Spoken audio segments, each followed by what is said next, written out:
I never thought I'd own my parents' dream house, especially not at 18, but life has a way of creating the most unexpected twists, doesn't it? I'm Alex Chen, and this is how I went from being kicked out on my 18th birthday to becoming the owner of a $2.8 million property that my parents desperately wanted. But let me start from the beginning, because this story isn't just about a house, it's about family, betrayal, and the sweeter side of karma. Growing up, I was always different from what my parents expected. While my younger sister Jennifer was the perfect child, captain of the cheerleading squad, straight A student, and social butterfly, I was the quiet one who spent hours in front of computers. My parents never understood my passion for coding and cryptocurrency. "Stop wasting time on that internet nonsense," my father would say, while my mother added, "Why can't you be more like your sister?" What they didn't know was that while they were pushing me to follow their traditional path, I was building something of my own. At 15, I started developing apps. Small ones at first, utility apps that helped people organize their daily lives. By 16, I had a steady income from app sales, but I kept it quiet. I knew my parents would either try to control it or dismiss it as pocket money. Then came cryptocurrency. While other kids were spending their allowances on movies and clothes, I was investing in Bitcoin and Ethereum. I studied the market obsessively, learning about blockchain technology and smart contracts. My initial investment of $2,000, saved from app sales and birthday money, grew exponentially during the crypto boom. But my parents saw none of this. To them, I was just their disappointing eldest child who wasted time on computers. They focused all their attention on Jennifer, who was 2 years younger but already planning her pre-med track at their alma mater. "Alex, you need to think about your future," my mother would lecture during dinner. "Jennifer's already got 3 college acceptance letters, and you haven't even applied anywhere."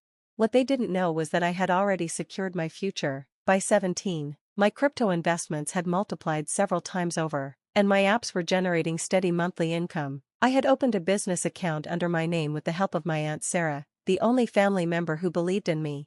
Then came my 18th birthday. I expected it to be like any other day, a quiet celebration, maybe some cake, and the usual comparisons to Jennifer. Instead, it became the day everything changed. I came down to breakfast, and instead of birthday wishes, I found my parents sitting at the dining table with stern expressions. My sister wasn't there, probably still asleep, as usual. "Sit down, Alex," my father said, his voice cold. "We need to talk about your future." I sat, already knowing this wouldn't be a pleasant conversation. "You're 18 now," my mother began, her hands clasped tightly on the table, "and it's time you learned about responsibility." My father nodded. "We've decided that since you refuse to take your future seriously, you need to experience the real world. You're old enough to leave." I stared at them, not quite processing what they were saying. "What do you mean?" "We mean," my father continued, his voice rising, "that you're an adult now. We've supported your computer games long enough. It's time for you to move out and learn how life really works." "But what about college?" I asked, more out of curiosity than concern. My mother's lips tightened. "We've decided to focus our college fund on Jennifer. She has real potential, and with medical school costs."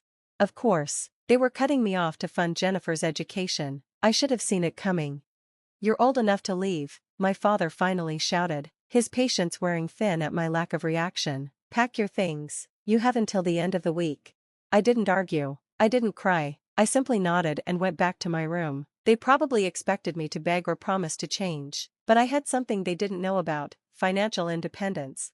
That evening, I called Aunt Sarah. She had an apartment in the city she used as a rental property, but it was currently vacant. "Stay there as long as you need," she offered. "And Alex, don't let them break you." Moving out was surprisingly easy when you've been preparing for it subconsciously for years. I had already digitized all my important documents, and my assets were secure in accounts my parents knew nothing about. Within 3 days, I was settled into Aunt Sarah's apartment. My parents seemed almost disappointed by how smoothly I accepted their decision. They probably expected me to struggle, to come crawling back begging for help. Instead, I focused on expanding my business. The crypto market was booming, and my apps were gaining more users every day. I hired a small team to help with development and started taking on bigger projects. My parents, meanwhile, didn't check on me once during those first 3 months. Jennifer, surprisingly, was the only one who reached out. They're being totally unfair. She texted me occasionally, but you know how they are with their tough love philosophy. Then came the day that changed everything. I was having lunch with Aunt Sarah when my phone buzzed with multiple notifications, all from Jennifer. OMG Alex, Mom and Dad are buying their dream house. You know that gorgeous Victorian on Maple Street? They're getting it. They're so excited. They're telling everyone. I smiled, knowing exactly which house she meant. The Victorian mansion on Maple Street had been my parents' dream home for years. They'd often drive by it, pointing out its features and saying, "One day, that'll be ours." What they didn't know was that it already belonged to someone else, me. You see, during those 3 months of silence, I hadn't been idle. My crypto investments had paid off enormously, and when I heard through Aunt Sarah that the Victorian was going on the market, I moved quickly, using an LLC to keep my name private. I purchased the property before it was even officially listed. The next day, I received an invitation to a family dinner, not from my parents, but from Jennifer. "They want to share some big news," she said. "Please come?" I agreed, more curious than anxious. When I arrived at our old house, my parents barely acknowledged me, but Jennifer hugged me tight. "I've missed you," she whispered. During dinner, my parents could barely contain their excitement. They waited until dessert to make their announcement. "We have wonderful news," my mother began, practically glowing. "We're moving. We've finally bought our dream home, the Victorian on Maple Street." My father added proudly, "We're in the final stages of paperwork. Soon, we'll be living in the finest house in town." I listened as they detailed their plans for renovation, how they'd decorate each room, how they'd host parties in the grand ballroom. Jennifer caught my eye, noticing my slight smile. Finally, my mother turned to me, her first direct acknowledgement all evening. "Of course, you're welcome to visit occasionally, once we're settled." That's when I decided to drop my bombshell. "Actually," I said, pulling out my phone, "you might want to check who owns the property before making any plans." My father frowned. "What are you talking about? We've already arranged everything with the real estate agent." "Just check," I insisted, sliding my phone across the table with the property records displayed. My mother grabbed the phone, and I watched as her face went from confusion to shock. My father leaned over to look, and his face turned white. There it was, in black and white. The property was owned by my LLC, and as they scrolled through the documentation, they found my name as the sole owner. This can't be right," my father stuttered. "Oh, it's right," I assured them. "I bought it 3 weeks ago, cash offer, no mortgage needed." The silence that followed was deafening. Jennifer looked between us, trying to process what was happening. My mother's hands trembled as she set down my phone. "But, how?" she finally managed to ask. "Remember all that internet nonsense I was wasting my time on?" I said calmly. "Turns out it was quite profitable. Those apps I developed? They're generating 6-figure monthly revenue. And my crypto investments? Well, let's just say I could buy that house several times over." My father's face turned red. "You're lying. There's no way you could afford." I pulled up my business accounts on my phone, showing them the numbers. "I'm not the failure you thought I was. I just succeeded in a way you couldn't understand." My mother started to cry, whether from shame or frustration, I couldn't tell. My father looked like he'd seen a ghost. "So what now?" Jennifer asked, breaking the tension. "Are you going to live there?" I shook my head. "No, I'm quite happy in my apartment, but I am looking for tenants." I looked directly at my parents. "I hear the current applicants have a history of poor judgment and mistreating their children. I'm not sure they'd qualify." My father stood up abruptly. "Now listen here." "No, you listen," I cut him off firmly. 3 months ago, you threw me out because you thought I was a disappointment. You didn't bother to ask about my life, my work, or my achievements. You were so focused on your narrow version of success that you couldn't see I'd already achieved it." My mother wiped her eyes. "We only wanted what was best for you." "No," I corrected her. "You wanted what was easiest for you to understand. And now, ironically, you need my approval to live in your dream home." The reality of the situation finally seemed to hit them. Their 18-year-old disappointment of a child now held the keys, literally and figuratively, to their dreams. "What do you want?" my father asked, his voice hollow. "I want you to understand that success doesn't always look the way you expect it to. I want you to acknowledge that your tough love was really just a lack of faith in me, and I want you to apologize, not just to me, but to every kid who's ever been dismissed because their dreams didn't fit their parents' expectations." Jennifer reached over and squeezed my hand under the table. My parents sat in stunned silence. "The house is available for rent," I continued, "at market rate, with a proper lease agreement. But first, we're going to have a long conversation about respect, support, and family." What followed was 3 hours of difficult but necessary discussion. My parents, faced with the undeniable evidence of my success, finally began to listen. They asked about my business, my investments, my plans for the future. For the first time, they saw me as an adult with valuable insights, not just their disappointing child.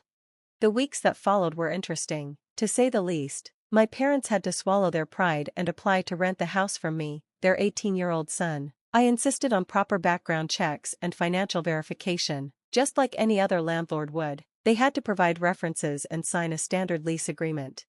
The irony wasn't lost on anyone when they had to list their previous address and landlord experience. My father, a man who had always prided himself on being a homeowner, now had to request his own son as a reference. Jennifer found the whole situation hilarious. "It's like a reality TV show," she joked. My brother, the landlord. But it wasn't all smooth sailing. There were moments of tension, especially when my parents realized they'd have to run any renovation plans by me first. My mother struggled with the idea that she couldn't just knock down walls or replace fixtures without my approval. "But we know what's best for the house," she argued during one particularly heated discussion. "Just like you knew what was best for me?" I responded quietly. That shut down that conversation pretty quickly. Aunt Sarah, my longtime supporter, couldn't help but enjoy the situation. "Sometimes the best lessons come in unexpected packages," she told my parents when they complained to her. "Maybe it's time to learn from the child you underestimated." The most significant change came in my parents' attitude toward alternative careers and investments. My father, who had once dismissed cryptocurrency as fake money, now asked for my advice on investment strategies. My mother, who had looked down on tech careers, started sharing articles about successful app developers with her friends. But the real transformation was in our family dynamic. The power shift forced my parents to see me as an equal, not just their child. Our conversations became more balanced, more respectful. They started asking about my opinions on matters beyond just the house. Jennifer benefited too. Our parents' rigid expectations of her began to relax. "Maybe I don't have to go to medical school," she confided in me one day. "I've always wanted to study marine biology instead." The house, which had been a symbol of my parents' dreams, became a symbol of our family's transformation. Every rental payment was a reminder of how wrong they had been about me, but also an opportunity for growth and understanding. 1 year later, I sat in what used to be my parents' dream house, now my investment property, reviewing their lease renewal application. They had been good tenants, I had to admit. Every payment was on time, they maintained the property well, and they'd learned to consult me before making any changes. My father caught me smiling as I signed the renewal. "What's so amusing?" he asked. "Just thinking about how different things were a year ago," I replied. "Remember when you thought I'd never amount to anything?" He had the grace to look embarrassed. "We were wrong," he admitted, "very wrong. And I'm sorry it took something like this to make us see it." My mother, who was arranging flowers nearby, added, "We're proud of you, Alex, not just because of your success, but because of how you handled everything. You taught us more than we ever taught you." I looked around the beautiful Victorian that had brought this change about, the house that my parents had dreamed of owning, that they now rented from their 18-year-old son. Sometimes life's greatest lessons come packaged in the most unexpected ways. "So," I said, sliding the signed renewal across the table, "same time next year?" My father picked up the lease, smiling ruefully. "Same time next year, landlord." As I left the house that evening, I couldn't help but think about how life had come full circle. The child they had kicked out for not meeting their expectations had become someone they now looked up to. The house they had dreamed of owning had become the catalyst for rebuilding our relationship. Sometimes, success isn't just about proving others wrong, it's about showing them a different way to be right. And sometimes, the best revenge isn't revenge at all, it's growth, understanding, and the kind of success that changes not just your life, but the lives of those who doubted you. As for me, I'm still developing apps, still investing in crypto, and still proving that success doesn't always follow the traditional path. But now, I do it with my family's support and understanding, not in spite of their disapproval. And that Victorian on Maple Street? It's not just a house anymore, it's a reminder that dreams come true in unexpected ways, and that sometimes, the best way to help others grow is to show them exactly what they failed to see in you. The end of this story isn't really an end at all, it's a beginning, of better understanding, of stronger relationships, and of a family that learned that success comes in many forms, and sometimes, it comes with a lease agreement and a valuable lesson about judging others too quickly.